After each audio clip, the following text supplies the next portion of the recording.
Do you want your child to grow up to be a plumber or an electrician or a welder? Because that's what India's chief economic advisor, V. Anantha Nageswaran, is telling young people to do. He said in a recent interview that the era of MBA and computer science education is over and what Indians should develop are trade skills. Now, what examples did he give for trade skills? Exactly the ones that I mentioned right now. Plumber, electrician, welder. So, is this the solution to the massive employment problem that India's Gen Z is facing right now? That there are no good, well-paying, white-collar jobs available to the young? So are the degrees on which they spent 3 or even 5 years completely useless now? Is that what you spent lakhs of rupees on? Money that came out of years of your savings, or for which you might have even taken a loan. So you and your child will be repaying the sunk cost into a professional degree because the government is suddenly trying to tell us that, dear middle class, don't look at us for your jobs. We can't do anything. That is a terrifying policy admission from the top. Okay, let me be generous and cut Mr. Nageswaran some slack and assume that he misspoke. He didn't really mean what he said. He didn't mean that your kids should become plumbers and electricians. He was just talking about them to point out that such trades, such professions and similar workers are treated with respect in the West and even in China. And I'm assuming he meant that they make good money there. In India, on the other hand, we look down upon these professions. The implication is that if we, the middle class Indians, change our perspective and give respect to such trade skills, we will find a way to get decent, well-paying jobs for our kids. So, what are trade skills?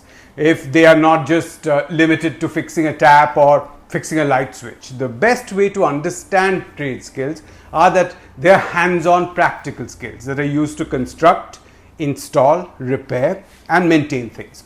In the USA and in Europe, trade skills that have the highest demand are installing and repairing electrical systems in homes, in offices, in factories, and all kinds of structures.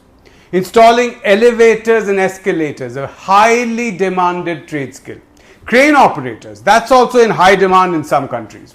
People fitting pipes and managing fluid distribution systems, that could be just water or it could be chemicals or it could be crude oil. Then there's precision welding and metal fabrication. Setting up large cooling systems in all types of buildings, and of course maintaining them is also a trade skill. Operating gas plants and nuclear plants, another kind of trade skill.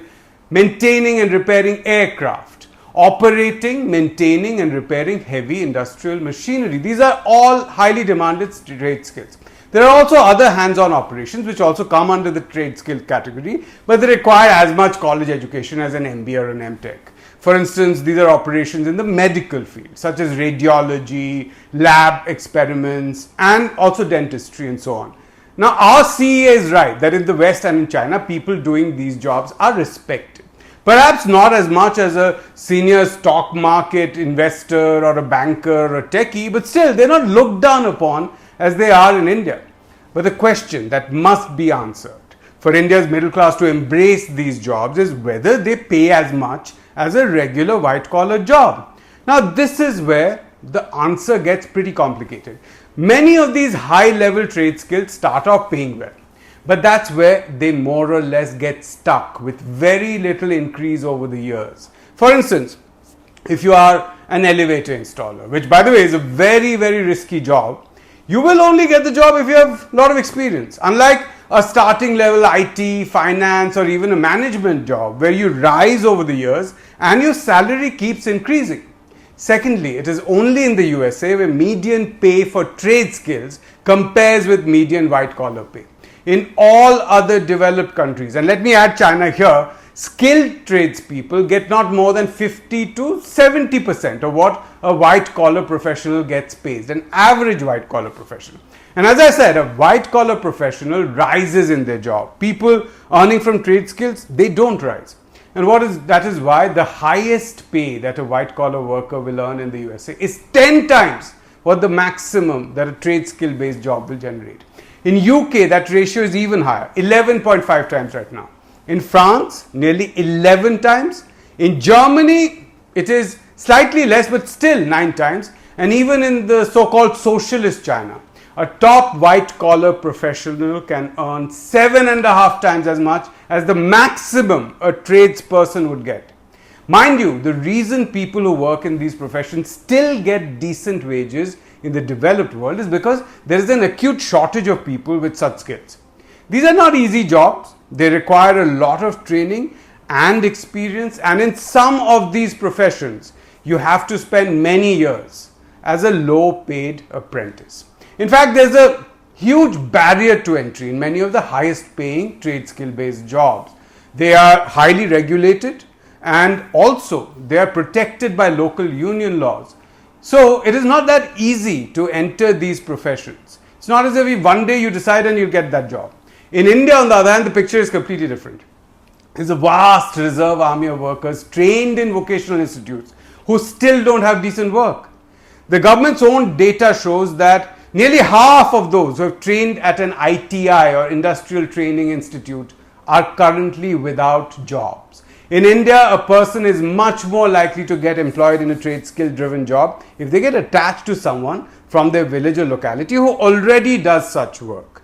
And that is the reason why you will find people from particular states and even districts in particular states specializing in specific type of trade skills.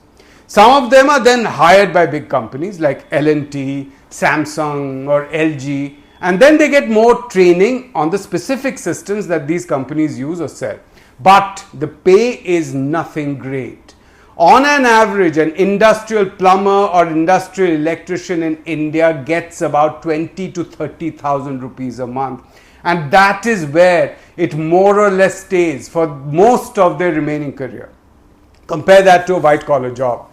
Now, it is true that in the past few years, entry level white collar pay has become abysmally low. But once you spend a few years, there's a great chance that you will end up earning 4 to 5 times or even 10 times what a trade skill based job can get you.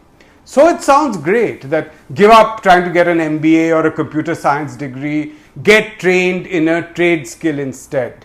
But for the middle class, it is really not an option, as I showed you.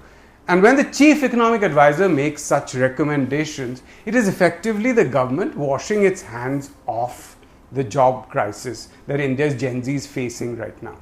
Now, you could say that the government can't do anything about it, because after all, AI is taking over all traditional white collar jobs. So trade skills are the only kind that are kind of future proof. Even that is not entirely true. Some of the high paying jobs like installing high voltage power systems are already being taken over by robots. China has hundreds of what are called dark factories where heavy machinery is entirely operated by robots. Just as 3 years ago, no one believed that AI would be taking over so many white collar jobs so quickly. Similarly, the world is currently underestimating how soon robots will take over these trade skill based jobs and do them at a far lower cost. So by the time a young person comes out of training at a trade skill, robots will be doing exactly what they trained to do. If you're interested in knowing more about how robots are becoming increasingly dexterous, coming closer and closer to mimicking human hands, do let me know in the comments. I'll make a video on it. As always, like, comment and share this video, and don't forget to subscribe so that you're the first to know when a new video drops.